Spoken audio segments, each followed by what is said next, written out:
Navoiy viloyati Karmana tumani avtoshkoladan ozroq ichkariga kirganda 5,5 sotixdan iborat hovlimizni obzoriga xush kelibsizlar. Hurmatli kuzatuvchilar, tashqi fasadini ko'rishimiz mumkin. Xonadon mana shunaqa fasad ishlari qolgan holatda turibdi. Naves qilingan, mashinangizni bemalol shu joyda qo'ysangiz bo'ladi. Bu darvoza yopiq, keling ichkari taraflarini ko'rsatib o'tamiz, nimagaligini ham aytib o'tamiz. Bu tarafga o'tadigan bo'lsak, bitta generator hamda tokda barqaror ishlashi uchun stabilizator qo'yilgan. Mana bu tarafda esa xonadon egalari noodatiy tarzda trenajyorni zal qilganlar. Marhamat, ko'rishingiz mumkin. Ichkarida bizda sanab o'tdik 14 ta trenajyori bor ekan. Oilaviy o'zlari shug'ullanishlari uchun shunaqa sharoitni yaratganlar. Xonadon to'liq qurilish egallamagan, yashil maydonchalari ham bor. Bu tarafda hamda bu tarafda ekzotik daraxtlar ekib qo'yilgan hamda mana bu krishkani ko'rishimiz mumkin. Bu 4 donalik suvni krishkasi. Ya'ni suv ham doim ushbu xonadonda barqaror bo'lib turadi. Ya'ni mahallada suv ichsa ham sizda doim suv bo'ladi. O'zi asli bu yerda svet, suv, gazdan muammo yo'q. Hovlini asosiy korpusi mana shu va orqa tarafda yana ozroq yeri ham bor. Umumiy kattagina qurilishga, to'rtburchak holatdagi qurilishga ega. Uyda tom qismida ham birorta taxti yo'q, polni temir profil ishlatilgan holatda yopilgan. Tashqi fasadda ozgina ishlari qolgan hamda ichkari taraflarini ko'rib o'tamiz. Marhamat. Uzun koridor bo'ylab ikkita yotoqxona, ikkita zal, ikkita sanuzel, ikkita kladovkasi mavjud. Ko'rib turganimiz katta asosiy zal qismi, mana shunaqa Euro dizaynga ega bo'lgan mehmonxona, to'liq parket bo'lgan pollarimiz, yumshoq mebellar qo'yilgan.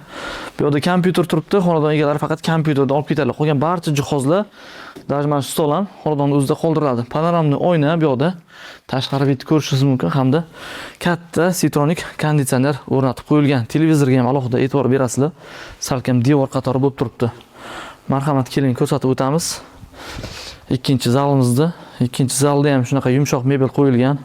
Podstavka, yana bitta konditsioner, o'zi jihozlarni olinganiga ko'p vaqt bo'lmagan. Mana shunaqa shkaf ham qo'yib qo'yilgan. Gilam, parda, barcha jihozlar ushbu xonadon o'zida, demak, qoldiriladi. Keling, marhamat.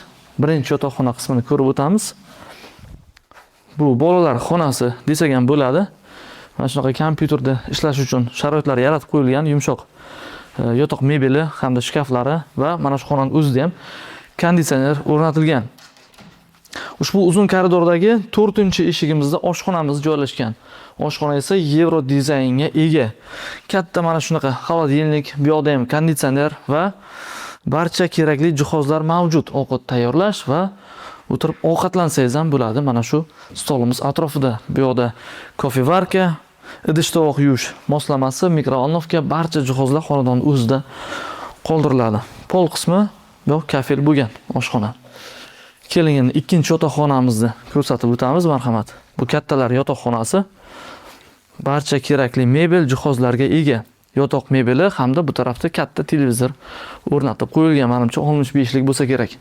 Bu xonada ham konditsioner o'rnatilgan. Xonadon to'liq elektrga moslangan. Gaz o'rnatilmagan. Mabodo gaz o'rnatishni xohlasangiz, o'zingiz o'rnatib olasiz. Birinchi yuvinish xonasini ko'rishimiz mumkin. Kir yuvish mashinkasi yangi deb aytdilar, hali egalari ishlatilmagan. Shunaqa chiroyli dizaynga ega hamda ikkinchi yuvinish xonasiga o'zlaringiz baho berasizlar. Kabinkalik dushovoy va bitta vanna o'rnatib qo'yilgan. Bu yerda hojatxona qismi ham mavjud, to'liq kafel bo'lgan. Va birinchi kladovka qismimizda keling.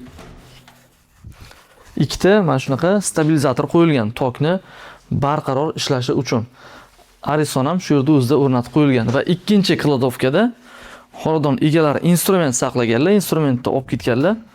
Marhamat, stellajlari qo'yilgan. Bu ham demak xonadon o'zida qoldiriladi. 5,5 so'zdan iborat hovlini obzorini ko'rib o'tdingizlar. Hurmatli kuzatuvchilar, kimga ushbu xonadon yoqqan bo'lsa, bitta like bosib qo'yasizlar va YouTube kanalimizga a'zo bo'lsalaringiz, shunaqa obzorlarni ko'rib borasizlar.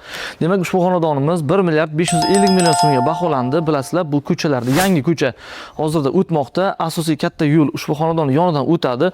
Bu hududlar yana ham biroz qimmatlashadi. Mehr berib remont qilingan, faqat tashqi fasadda ozgina ishlar qolgan, o'zlaringiz ham ko'rdingizlar.